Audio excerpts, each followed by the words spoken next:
मैं भारत के माननीय उपराष्ट्रपति जी एवं माननीय सभापति राज्यसभा श्री जगदीप धनखड़ जी के शुभकामना संदेश पाठ के लिए आमंत्रित करना चाहता हूं माननीय उपसभापति राज्यसभा श्री हरिवंश जी को।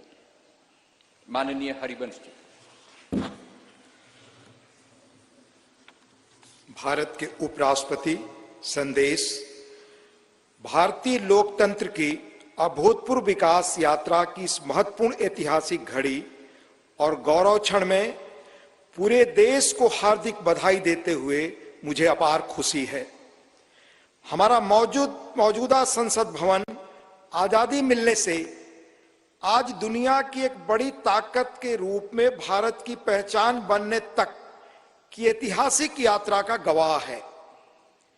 मुझे पूरा यकीन है कि इस अमृत काल के दौर में बना नया संसद भवन आगे भी हमारी तेज प्रगति का साक्षी रहेगा।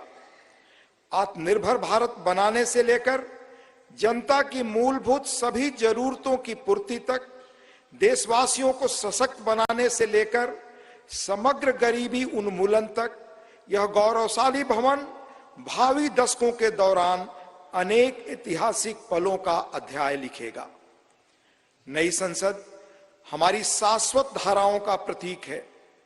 यह हमारी समृद्ध भारतीय वास्तुशिल्प, परंपरा एवं सांस्कृतिक विरासत के साथ प्रगति विकास के लिए आधुनिक टेक्नोलॉजी को सर्वोत्तम तरीके से आत्मसात करने की हमारी क्षमता को भी प्रदर्शित करता है।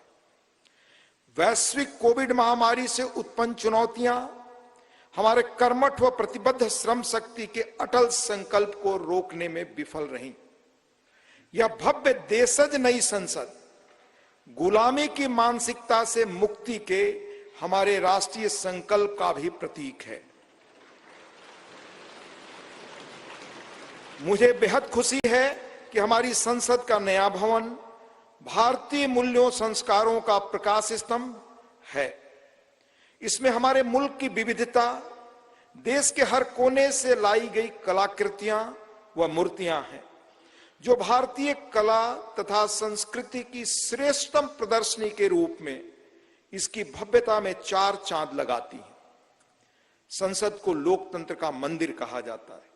यह वर्तमान और भावी पीढ़ियों की आकांक्षाओं, हसरतों की सुचारू पूर्ति सुनिश्चित करने के साथ ही सनातन परंपराओं तथा श्रेष्ठ लोकतांत्रिक मानकों के संरक्षक के रूप में भी काम करता है। संसद का यह भवन देश के कोने कोने के भिन्न भिन्न श्रेष्ठ विचारों को प्रतिबिंबित करेगा। इनके बीच राष्ट्रीय सहमति बनाने की दिशा में इसका अमूल्य योगदान होगा। मेरा दृढ़ विश्वास है कि संसद का नया भवन नीतियों और विधानों के माध्यम से देश के हाशिए के लोगों को विशेष तरजीह देते हुए सभी देशवासियों की आवश्यकताओं और आकांक्षाओं का सक्रियता से समाधान सुनिश्चित करेगा। इस तरह भारत की बुनियादी प्रतिबद्धता को और सुदृढ़ करेगा। यह मुल्क लोकतंत्र का पालना है। दुनिया के सबसे पुराने और बड़े लोकतांत्रिक देश के रूप में भारत लोकतांत्रिक मूल्यों और प्रक्रियाओं के वैश्विक फैलाव और संरक्षण में सहायक रहा है। मैं आश्वस्त हूं कि सम्मान, महिमा, विज्ञान, महान संस्कृति का प्रतीक संसद का नया भवन लोकतंत्र को जीवंत रखने एवं सुदृढ़ करने की दिशा में हमारे सतत प्रयासों को पुनः नई ऊर्जा और बल देगा और सफलता का मार्ग प्रशस्त करेगा। यह कहते हुए मुझे अपार खुशी है कि माननीय प्रधानमंत्री श्री नरेंद्र मोदी जी, जो आजादी के बाद जन्म लेने वाले हमारे मुल्क के पहले प्रधानमंत्री हैं, इस शानदार भवन का लोकार्पण कर रहे हैं। जैसा कि मैं अक्सर कहता हूं और मेरा दृढ़ विश्वास है कि संसद लोकतंत्र का मार्गदर्शक ध्रुव तारा यानी नॉर्थ स्टार है।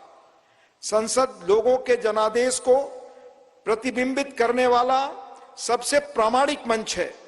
किसी देश की नियति को दिशा देने में इसकी निर्णायक भूमिका असंदिग्ध है और यह प्रजातंत्र का मूल मंत्र और सार है। तकनीकी रूप से सशक्त संसद निश्चित रूप से संसद सदस्यों को राष्ट्र की नियति को आकार देने के लिए अपनी ऊर्जा और प्रतिभा को श्रेष्ठतम रूप से उजागर करने में सक्षम बनाएगी, लोकतांत्रिक मूल्यों को प्रस्फुटित करना सुनिश्चित करेगी, लोकतंत्र के मंदिर के रूप में संसद की उदात्तता को बढ़ाएगी। मुझे पूरी उम्मीद है कि नया भवन भविष्य की भावी चुनौतियों के बीच भारत का पथ प्रदर्शक बनेगा, हमारी साझा उमंगों, आकांक्षाओं और अभिलाषाओं को सार्थक और सशक्त दिशा देगा। हार्दिक शुभकामनाएं। अंत में देश के माननीय उपराष्ट्रपति जी आदरणीय श्री जगदीप धनखड़ जी का हस्ताक्षर, दिनांक 28 मई 2023 नई दिल्ली।